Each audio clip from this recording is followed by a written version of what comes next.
owes NASA in development.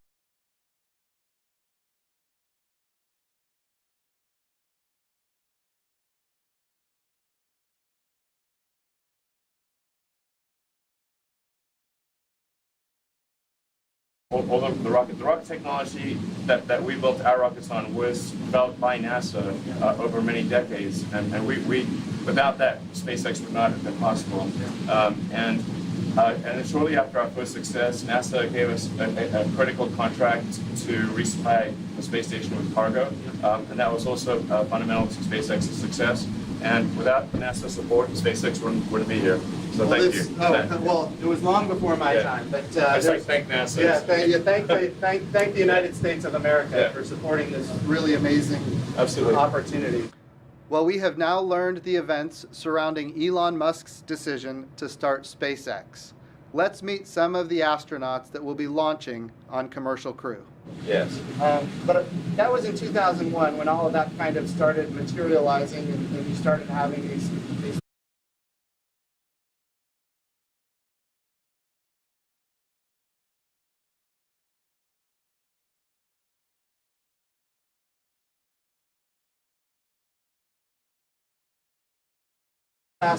Victor, who's going to be one of our pilots of these crew vehicles. 2001. 2001. Victor, where were you in 2001? I was learning to fly jets. Okay. And I actually got my wings that year. Cool. So That sounds awesome. So Victor was a naval aviator, getting his wings. What month was that? 2001. December 2001. Okay. So you got yours about 5 months ahead of me. I was in May of 2001. But you obviously did much better than I did, because I ended up running a museum and then becoming a politician, and you went on to become an astronaut. I don't know if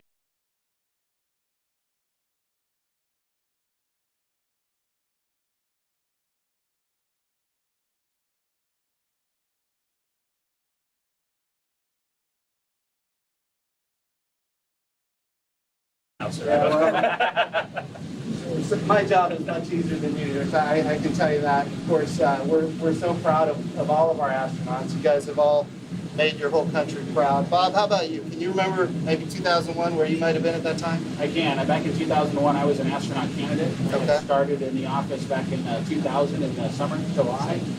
So just getting my first chance to come down here to Kennedy and strap crews in. I was just getting started as a Big Crusader, one of the astronauts that operated the space shuttles before the crew came to strap in and collected them after they landed the space shuttle. So. And your background before that, you were an Air Force flight test engineer. Correct. I'm an Air Force flight test engineer, still active duty in the Air Force. I worked the F-22 program after test pilot school, and then worked in a research lab at Eglin Air Force Base.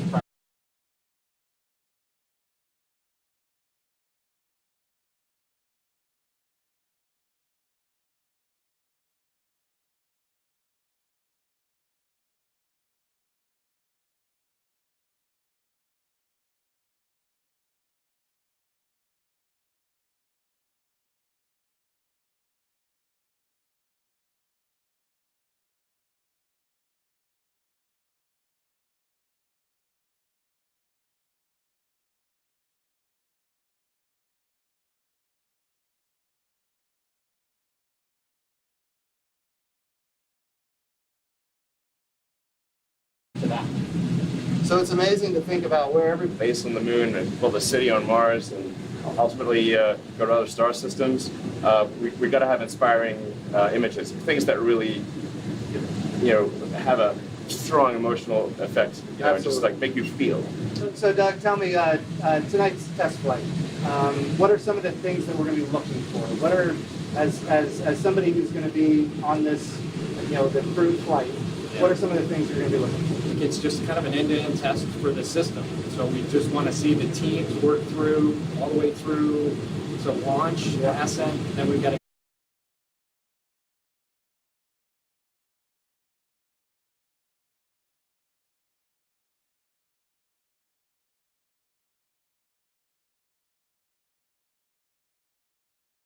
in orbit, then work our way through a rendezvous, and then we're trying to get out to Hawthorne actually to see the docking out there as well. And so obviously just seeing how the teams all work together and make this mission successful, and then all the way through to the splashdown. So I think we're just trying really hard just to see every bit of the system go through its paces. So I like what you said, the words end to end. So all of the systems and all of the subsystems, they've all been tested over and over again. I mean, so a lot of testing. Yeah. And I mean, this has really been a joint effort with NASA. The spacecraft would not be nearly as good as it is without the input from NASA. There's been a lot of NASA help here, and thank you for that. Well, we're very grateful for what you're doing, helping us launch American astronauts from American soil once again. And of course, these gentlemen here are the beneficiaries of that. And I can only express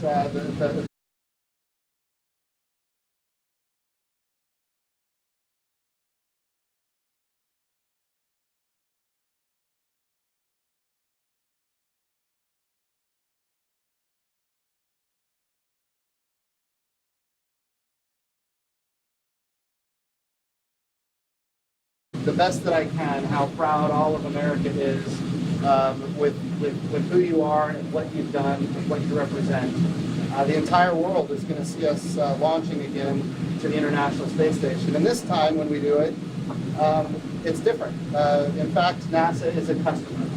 And as a customer, we become one of many that will be using this crew vehicle if all goes according to plan, and we'll have a robust commercial marketplace for spaceflight. And that commercial marketplace could be sovereign countries. It could be individuals that want to go maybe on vacation to space, which I know sounds crazy, but I'll tell you, and you know this, those folks are out there. And there's a lot of folks that are ready to do it. Of course, they have the same dreams and ambitions that all of you had when you were coming up. So.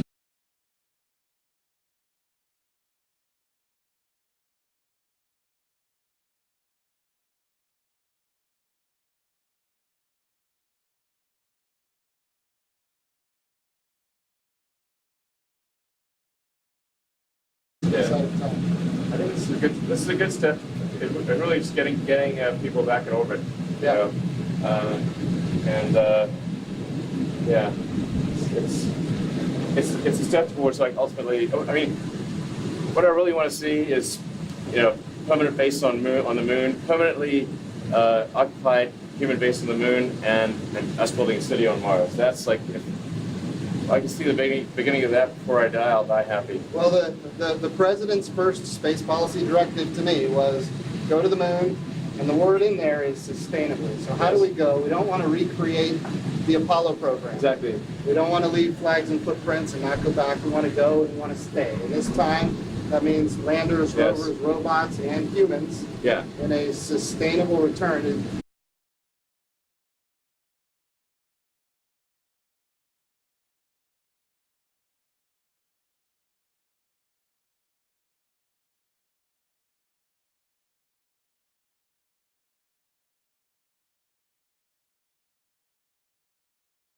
It doesn't mean at this point we're ready to have, as you mentioned, a city on the moon. But what it means is we can put together all of the components that enable it to eventually be sustainable. And part of that is reusability.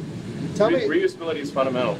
If a fully reusable vehicle will cost 100 times less per flight than an expendable vehicle. And it kind of makes sense. If you think of any other mode of transport, it could be like jet aircraft or cars, bicycles, horses, every other mode of transport, boats, they're all reusable. The weird one that isn't reusable is space. That's right. So you can imagine how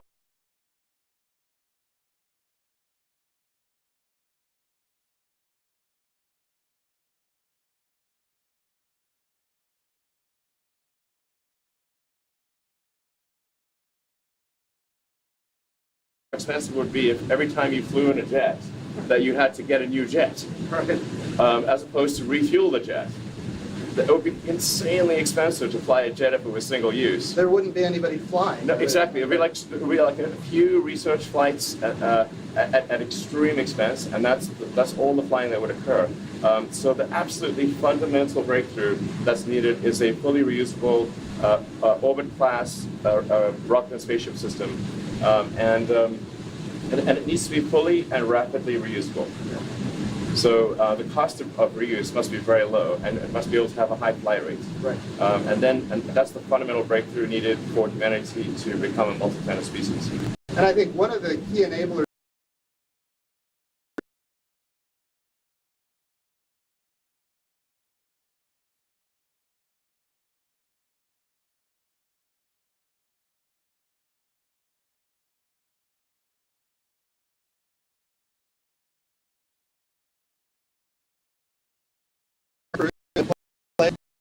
ago, and what the vision was, multiple providers competing on cost and innovation. And of course, that has now taken effect. And as you are competing against others in this marketplace, Right. you have a huge incentive to drive down the cost and increase the access to space.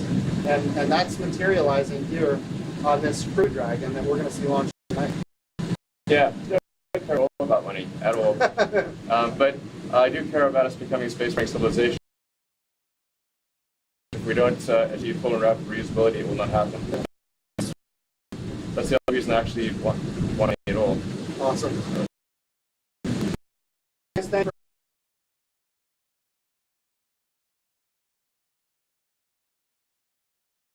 Einstein, you can follow me on Twitter at Jim Bernstein, and if you want to watch this again, you go at nasa.gov.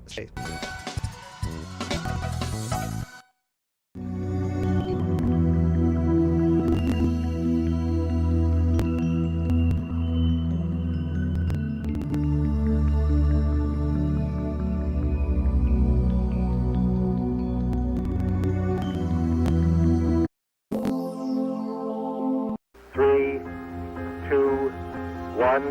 Ignition, and we have liftoff. We have liftoff of the Challenger spacecraft. They were launched in 1977. It's really 2 generations ago. The technology was. Your smartphone, 100 times more than what the Voyager spacecraft have. Voyager's the one chosen to do the grand tour, that is to fly Jupiter, Saturn, and then Neptune. Voyager changed our view of the solar. Every planet flew by.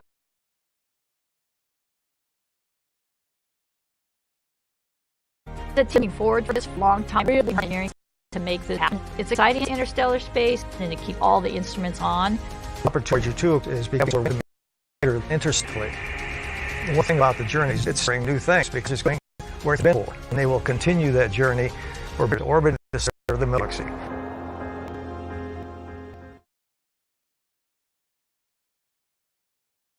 By direction of the President of the speech at the National Space Council that I think was one of the most historic speeches in space history. He said, the next on what we call Gateway. The first elements of Gateway are focused exclusively on getting humans to the surface of the moon. We need that power and propulsion. We need that habitation module. And ultimately, that's going to be our reusable command and service module to get humans to the surface as we're a boots on the moon. Anything that is a distraction from making that happen, we're getting rid of. Eclipse, the commercial lunar is our ability to go to the moon fast, for sure. We want to make sure we're using things that already exist or things that almost already exist so we can get there soonest. And we have access because of the power and propulsion element of the Gateway. We have more access to more to the moon than ever before. Why do we go to the moon? Why is that so important? Well, because we're on the best place for us to live and work on other world so we can ultimately go to Mars. Know this, the direction of putting humans on the moon in 2024 is not an American alone effort. We need all of our international partners. In fact, none of us can do what we want to achieve alone. Our agency is up for it.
One small step for man, one giant leap for mankind.